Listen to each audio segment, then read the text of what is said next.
രോഗമില്ലാത്ത അവസ്ഥയാണ് ആരോഗ്യം എന്ന പദം കൊണ്ട് അർത്ഥമാക്കുന്നത്. എന്നാൽ ശാരീരികമായ ആരോഗ്യം മാത്രമല്ല, മാനസികമായ ആരോഗ്യം കൂടെ ഉണ്ടെങ്കിലേ ആ പദം അർത്ഥപൂർണമാവുകയുള്ളൂ. ഞാൻ ഡോക്ടർ നീതു എസ്റ്റിത്ത്, വയാംസ് director and women wellness expert in Parkinson disease. ഇന്ന് ഒക്ടോബർ 10 ലോക മാനസിക ആരോഗ്യ ദിനം. പൊതുജനങ്ങളിൽ മാനസിക ആരോഗ്യത്തിന്റെ അവബോധം വളർത്തുന്നതിനായി എല്ലാ വർഷവും ഈ ദിനം മാനസിക ആരോഗ്യ ദിനമായി ആചരിച്ചു വരുന്നു. എന്താണ് മാനസികാരോഗ്യം? ജീവിതത്തിലെ സമ്മർദ്ദങ്ങളെ നേരിടാനും പ്രതികരിക്കാനും സ്വന്തം കഴിവുകൾ മനസ്സിലാക്കാനും പഠിക്കാനും ജോലി ചെയ്യാനും സമൂഹത്തിന് സംഭാവന ചെയ്യാനും വ്യക്തികളെ പ്രാപ്തരാക്കുന്ന ക്ഷേമാവസ്ഥയാണ് മാനസിക ആരോഗ്യം എന്നതുകൊണ്ട് ഉദ്ദേശിക്കുന്നത്. ജനിച്ചു വീഴുന്ന കുഞ്ഞു മുതൽ വൃദ്ധർ വരെ, അതായത് നമ്മുടെ ഒരു ജീവിത കാലഘട്ടം മുഴുവൻ മാനസിക അവസ്ഥയുടെ ക്ഷേമം എന്നുള്ളത് പ്രാധാന്യം അർഹിക്കുന്നതാണ്. അങ്ങനെ വരുമ്പോൾ ഈ വർഷത്തെ പ്രമേയം ദുരന്തങ്ങളിലും അടിയന്തര സാഹചര്യങ്ങളിലുമുള്ള മാനസിക ആരോഗ്യത്തെക്കുറിച്ച് ചിന്തിക്കുമ്പോൾ എൻ്റെ മനസ്സിലേക്ക് ആദ്യം കടന്നു വന്നത് നമ്മുടെ വയനാട് ദുരന്തത്തെക്കുറിച്ചാണ്. അതിൻ്റെ വ്യാപ്തി നമ്മളെല്ലാം മനസ്സിലാക്കിയതാണ്. എന്നാൽ അത് അനുഭവിച്ചവരുടെ അവസ്ഥ, ഒരു രാത്രി കൊണ്ട് അവരുടെ എല്ലാ വസ്തുവകകളും നഷ്ടപ്പെടുകയും പ്രിയപ്പെട്ടവരുടെ വേർപാട്, ഇതെല്ലാം ഒരു രാത്രി കൊണ്ട് മനുഷ്യായുസ്സിൽ പല സമയത്തായിട്ട് അനുഭവിക്കേണ്ടതായിട്ടുള്ള മാനസിക വ്യാകുലതകളെല്ലാം ഒന്നിച്ചനുഭവിച്ച ഒരു ദിനമായിരുന്നു. ആ ഒരു സമയത്താണ് നമുക്ക് ശാരീരിക ആരോഗ്യം മാത്രമല്ല മാനസിക ആരോഗ്യത്തിനും പ്രാധാന്യം നൽകണം എന്ന് നമ്മൾ ചിന്തിച്ചു വരുന്നത്. അതുപോലെ തന്നെ ആയിരുന്നു നമ്മൾ നേരിട്ട COVID-19 എന്ന പാൻഡമിക്. അത് നമ്മുടെ ജീവിതത്തിൽ വരുത്തിയ മാറ്റം വളരെ വലുതായിരുന്നു. അതായത് ഐസൊലേഷൻ, ലോക്ക്ഡൗൺ, അതേപോലെ അനിശ്ചിതത്വങ്ങൾ, നമുക്കുണ്ടായ നഷ്ടങ്ങൾ, കുട്ടികൾക്ക് സ്കൂളിൽ പോകാൻ പറ്റാഞ്ഞത്, അതേപോലെ ജോലിക്ക് പോകാൻ കഴിയാതെ, ഇങ്ങനെ പല സാഹചര്യങ്ങളായിരുന്നു. ഓരോ പ്രായത്തിലുള്ളവരെ അത് ബാധിച്ചത് വിവിധ രീതിയിലായിരുന്നു. എല്ലാവർക്കും പൊതുവെ ഒരു മാനസികമായിട്ട് വളരെ ബുദ്ധിമുട്ടുകൾ നേരിടേണ്ടി വന്ന ഒരു സമയം കൂടിയായിരുന്നു കോവിഡ് എന്നത്. ആ ഒരു സമയത്ത് നമ്മുടെ ആരോഗ്യ സംവിധാനങ്ങൾ കൊറോണ എന്ന വൈറസിന് പിറകെ അല്ലെങ്കിൽ അതിൻ്റെ പ്രതിരോധത്തിനായി നടന്ന സമയത്ത് വളരെ നിശബ്ദമായിട്ട് സംഭവിച്ച മാനസിക ആരോഗ്യ പ്രശ്നങ്ങൾ ആരും തന്നെ ശ്രദ്ധിച്ചിരുന്നില്ല. അതിൻ്റെ അനന്തരഫലമായിട്ട്, ഇപ്പോൾ കോവിഡിൻ്റെ അനന്തരഫലമായിട്ട് ഒരുപാട് പ്രശ്നങ്ങൾ ഇന്ന് ലോക ജനത അനുഭവിക്കുന്നുണ്ട്. അതിലൊരു മെയിൻ ഘടകമാണ് മാനസിക ആരോഗ്യ പ്രശ്നങ്ങൾ. അത് പല രീതിയിൽ ബാധിച്ചിരിക്കുന്നു. അത് കാലക്രമേണ പലതരത്തിലുള്ള ന്യൂറോളജിക്കൽ ഇഷ്യൂസിലേക്കും കടന്നുകൊണ്ടിരിക്കുകയാണ്. ഇന്ന് നമ്മളുടെ OPയിൽ അങ്ങനെയുള്ള ഒരുപാട് കേസുകൾ കാണുന്നുമുണ്ട്. നമ്മൾ ഈ മാനസിക ആരോഗ്യ പ്രശ്നങ്ങൾ എന്ന് പറയുമ്പോൾ സാധാരണഗതിയിൽ പറയുന്ന 1-2 പദങ്ങളാണ് സ്ട്രെസ്, ആങ്സൈറ്റി എന്നിവ. അതിൽ ഈ സ്ട്രെസ് എന്ന് പറഞ്ഞു കഴിഞ്ഞാൽ എന്താണെന്ന് അറിയുമോ? സാഹചര്യ സമ്മർദ്ദം മൂലം നാം അനുഭവിക്കുന്ന ഒരു മാനസിക അവസ്ഥ അല്ലെങ്കിൽ ഒരു വ്യാധി, അതിനെയാണ് സ്ട്രെസ് എന്ന പദം കൊണ്ട് ഉദ്ദേശിക്കുന്നത്. ജനിച്ചു വീഴുന്ന കുഞ്ഞു മുതൽ വൃദ്ധർ വരെ ജീവിതത്തിൽ ഒരു നിമിഷമെങ്കിലും ഈ ഒരു അവസ്ഥയിലൂടെ കടന്നു പോയിട്ടുണ്ടാവാം. നമ്മുടെ മനസ്സ് കൂടുതൽ അസ്വസ്ഥമായിരിക്കുന്ന സമയത്ത് നമ്മുടെ തലച്ചോറിലുള്ള ഹൈപ്പോതലാമസ് എന്ന ഭാഗം അഡ്രിനാൽ ഗ്രന്ഥിയിലേക്ക് സന്ദേശം അയക്കും. ഈ അഡ്രിനാൽ ഗ്രന്ഥിയുടെ ആ ഒരു സമയത്തെ ധർമ്മം എന്ന് വെച്ച് കഴിഞ്ഞാൽ അഡ്രിനാലിൻ, കോർട്ടിസോൾ തുടങ്ങിയിട്ടുള്ള ഹോർമോണുകളെ പ്രൊഡ്യൂസ് ചെയ്യുക എന്നുള്ളതാണ്.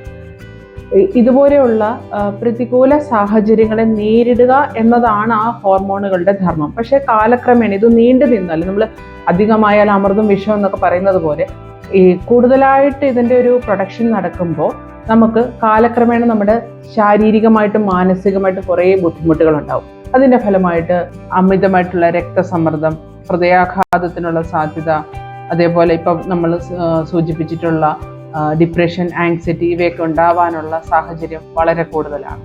ഒരു വ്യക്തിയുടെ കഴിവിനപ്പുറമുള്ള കാര്യങ്ങൾ ചെയ്യേണ്ടി വരുമ്പോഴോ അല്ലെങ്കിൽ എന്തെങ്കിലും തരത്തിലുള്ള രോഗാവസ്ഥ വരുന്ന സമയത്ത്, ഇതല്ല അവരുടെ ജോലിയിലുള്ള ടെൻഷൻ കൊണ്ട്, പഠനത്തിലുള്ള സമ്മർദ്ദം കൊണ്ട്, കുടുംബ പ്രശ്നങ്ങൾ, അതേപോലെ റിലേഷൻഷിപ്പിലുള്ള പ്രശ്നങ്ങൾ, ഇങ്ങനെ പല പിരിമുറുക്കങ്ങളും സാധാരണഗതിയിൽ ഉണ്ടാവാറുണ്ട്. പക്ഷെ ഇത് ഓരോരുത്തരും അഭിമുഖീകരിക്കുന്ന രീതിയും വ്യത്യസ്തമായിരിക്കും. അവരുടെ ജനറ്റിക് കോമ്പോസിഷൻ കൊണ്ട്, അവർ വളർന്നു വന്ന സാഹചര്യങ്ങളൊക്കെ അതിനെ ബാധിക്കാറുണ്ട്. ഇതേപോലുള്ള മറ്റൊരു പദമാണ് ആങ്സൈറ്റി എന്നുള്ളത്. എന്താണ് ആങ്സൈറ്റി എന്നുള്ളത്? നമുക്ക് നോക്കാം. അതായത് ബ്രെയിനിൽ ഈ അമിഗ്ഡല എന്ന് പറയുന്നൊരു ഭാഗമുണ്ട്. ആ ഭാഗത്തിൻ്റെ സ്റ്റിമുലേഷൻ കിട്ടുന്നത് എങ്ങനെയാണെന്ന് വെച്ചാൽ, നമ്മൾ നെഗറ്റീവ് തോട്ട്സ് അല്ലെങ്കിൽ നമ്മൾ ഗോസിപ്സ് പറയുന്നത് അങ്ങനെയുള്ള കാര്യങ്ങൾ വരുന്ന സമയത്താണ് ഇതിൻ്റെ സ്റ്റിമുലേഷൻ നടക്കുന്നത്. അങ്ങനെ വരുമ്പോൾ കാലക്രമേണ അതൊരു ആങ്സൈറ്റിയിലോട്ട് വഴിതെളിച്ച് കാണാറുണ്ട്. അതേപോലെ നമ്മുടെ ബ്രെയിനിൽ പ്രീ ഫ്രോണ്ടൽ കോർട്ടെക്സ് എന്നുള്ള ഭാഗം, അതിന് സ്റ്റിമുലേഷൻ വരുന്നത് നമ്മൾ പോസിറ്റീവായിട്ടുള്ള കാര്യങ്ങൾ സംസാരിക്കുമ്പോൾ, പ്രാർത്ഥന, പഠനം, നല്ല കാര്യങ്ങൾ ചെയ്യുന്നത്, ആ സമയത്ത് തന്നെ സ്റ്റിമുലേഷൻ വരുമ്പോൾ കാലക്രമേണ നമുക്ക് ഈ ആങ്സൈറ്റി ആ രീതിയിൽ നമുക്കത് കുറച്ചു കൊണ്ടുവരാൻ സാധിക്കും. ചില മാനസിക ആരോഗ്യ പ്രശ്നങ്ങൾ നമ്മളുടെ തലച്ചോറിൻ്റെ ഘടനയെ, അതിൻ്റെ പ്രവർത്തനത്തെയൊക്കെ ബാധിക്കാറുണ്ട്. ഇത് കാലക്രമേണ ന്യൂറോളജിക്കൽ പ്രശ്നത്തിലേക്കും വഴിതെളിക്കാം. ഡിമെൻഷ്യ പോലുള്ള രോഗത്തിലേക്ക് അത് വഴിതെളിച്ച് കാണാറുണ്ട്. സാധാരണഗതിയിലുള്ള ഒരു സംശയമാണ് ഈ മാനസികാരോഗ്യ പ്രശ്നങ്ങൾ ഡിമെൻഷ്യ ഒന്നാണോ എന്നുള്ളത്. അതങ്ങനെയല്ല, അത് രണ്ടാണ്. അമിതമായിട്ടുള്ള സമ്മർദ്ദമുള്ളപ്പോൾ അല്ലെങ്കിൽ നമുക്ക് വിഷാദം കൂടുന്ന അവസരങ്ങളിലൊക്കെ അത് കാലക്രമേണ അത് ഡിമെൻഷ്യയിലേക്ക് വഴിതെളിക്കാം. അതേപോലെ ഡിമെൻഷ്യയുടേതായിട്ടുള്ള ചില ലക്ഷണങ്ങൾ മാനസിക പ്രശ്നങ്ങളുള്ളവരിൽ കാണിക്കാറുമുണ്ട്. നമ്മൾ കൃത്യമായിട്ടുള്ള രോഗനിർണയം, അതിനുള്ള ചികിത്സ കൊടുക്കുകയുമാണ് വേണ്ടത്. ഇനി ഇത്തരത്തിലുള്ള മാനസിക ആരോഗ്യ പ്രശ്നങ്ങളെ നമുക്ക് എങ്ങനെ നേരിടാം എന്നുള്ളത് നോക്കാം. ഒന്നാമത്തെ പോയിന്റ്, ആരോഗ്യകരമായിട്ടുള്ള ജീവിതശൈലി പിന്തുടരുക എന്നുള്ളതാണ്. അതായത് കൃത്യമായിട്ടുള്ള ഒരു ദിനചര്യ ഫോളോ ചെയ്യുക, കൃത്യസമയത്ത് ഉണരുക, ഉറങ്ങുക, നമ്മുടെ കാര്യങ്ങൾ കൃത്യമായിട്ടുള്ള സമയത്ത് ചെയ്തു തീർക്കുക എന്നുള്ളതാണ്. അതേപോലെ ഒരു 6 to 7 hours എങ്കിലും ഒരു നല്ല ഉറക്കം കിട്ടുക എന്നുള്ളത് നല്ലൊരു കാര്യമാണ്. രണ്ടാമത്തെ പോയിന്റ് എന്ന് വെച്ച് കഴിഞ്ഞാൽ സന്തോഷം കണ്ടെത്തുക എന്നുള്ളത്. നമ്മളൊരു ലക്ഷ്യത്തിലേക്ക് എത്തിയാൽ മാത്രമല്ല സന്തോഷിക്കേണ്ടത്, അതിലുള്ള പ്രയത്നത്തിലും നമ്മൾ സന്തോഷം കണ്ടെത്തുക. തോൽവി ഉണ്ടായാൽ അത് അക്സെപ്റ്റ് ചെയ്യാനുള്ളൊരു മനസ്സ് ഉണ്ടാക്കുക എന്നുള്ളത്, ആ ഒരു കാര്യം കൂടെ നമ്മൾ ശ്രദ്ധിക്കേണ്ടതായിട്ടുണ്ട്. മൂന്നാമത്തെ പോയിന്റ്, കൃത്യമായിട്ടുള്ള എക്സർസൈസ് ചെയ്യുക എന്നുള്ളത്. അത് എയറോബിക് എക്സർസൈസ് ഒക്കെ ചെയ്യുമ്പോൾ നമ്മുടെ ശരീരം കൂടുതൽ ഫ്ലെക്സിബിൾ ആവാനും നമ്മുടെ സ്ട്രെസ് ഹോർമോൺസ് ആയിട്ടുള്ള കോർട്ടിസോൾ, അഡ്രിനാലിൻ എന്നിവ പുറന്തള്ളപ്പെടാനും അത് സഹായിക്കുന്നുണ്ട്. അടുത്തതായിട്ട് പോഷകാഹാരങ്ങൾ അല്ലെങ്കിൽ പോഷകപ്രദമായിട്ടുള്ള വസ്തുക്കൾ നമ്മുടെ ഭക്ഷണത്തിൽ ഉൾപ്പെടുത്തുക എന്നുള്ളതാണ്. ലഹരി പദാർത്ഥങ്ങളുടെ ഉപയോഗം പരമാവധി ഒഴിവാക്കുക. ഈ ഒരു രീതിയിലൊക്കെ നമ്മൾ അത് ഫോളോ ചെയ്ത് പോവുകയാണെങ്കിൽ ഒരു പരിധി വരെ നമ്മുടെ മാനസികാരോഗ്യ പ്രശ്നങ്ങൾ നമുക്ക് പരിഹരിക്കാം. എന്നിട്ടും അതിനൊരു പരിഹാരം കണ്ടില്ല എന്നുണ്ടെങ്കിൽ നിങ്ങളുടെ അടുത്ത സുഹൃത്തുക്കളോടോ അടുത്തൊരു ബന്ധുവിനോടോ നിങ്ങൾ തുറന്ന് സംസാരിക്കാൻ ശ്രമിക്കുക. അതല്ല എന്നുണ്ടെങ്കിൽ ഒരു ക്ലിനിക്കൽ സൈക്കോളജിസ്റ്റിനെ സമീപിച്ച് ഒരു കൗൺസിലിംഗ് അത് നേടിയെടുക്കുന്നത് നന്നായിരിക്കും. ആയുർവേദത്തിൽ മാനസിക ശുദ്ധീകരണത്തിനായിട്ട് പല മാർഗങ്ങളും പറയുന്നുണ്ട്. അതിലൊന്ന് പഞ്ചകർമ്മങ്ങൾ, ശാരീരിക ശുദ്ധി, ഡീറ്റോക്സിഫിക്കേഷൻ അല്ലെങ്കിൽ റെജുവിനേഷൻ പോലെ തന്നെ നമ്മുടെ മാനസികമായിട്ടുള്ള ശുദ്ധിക്കായിട്ട് നമുക്ക് പഞ്ചകർമ്മങ്ങൾ തിരഞ്ഞെടുക്കാവുന്നതാണ്, ഓരോരുത്തരുടെ ശരീരപ്രകൃതിക്കും രോഗാവസ്ഥയ്ക്കും അനുസരിച്ച്.